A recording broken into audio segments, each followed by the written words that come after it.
ঈদের দিন বিকেলবেলা একটু সাজুগুজু করে বেরিয়ে পড়লাম ঘুরতে। ঘুরতে বলতে বাইরে কোথাও নয়, গ্রামের মধ্যে। ফাঁকা পুরো রাস্তাটা। তোদের বাড়ি যাচ্ছি বলে কেমন একটা লাগছে। তারপর ওখান থেকে বাড়ি এসে দেখি আমাদের পাড়াতে খেলা হচ্ছে, তাই আমি তাড়াতাড়ি ড্রেসটা চেঞ্জ করে চলে এলাম খেলা দেখার জন্য।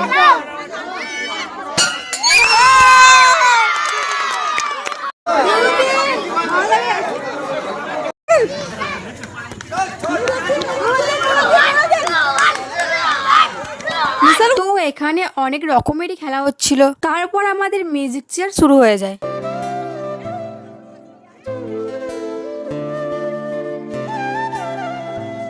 যখন আমরা মাত্র 4 জন ছিলাম তখনই আমি গেম থেকে আউট হয়ে যাই। তারপর ওখানে আর একটা গেম ছিল, চেয়ারের মধ্যে বেলুনগুলো নামানো থাকবে, সেগুলোকে বসে ফাটিয়ে আবার ছুটে আসতে হবে।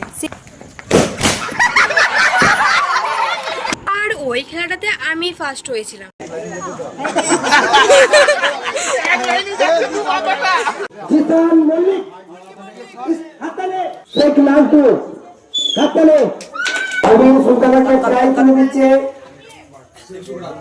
সোনাতানি শেখ সোনাতানি।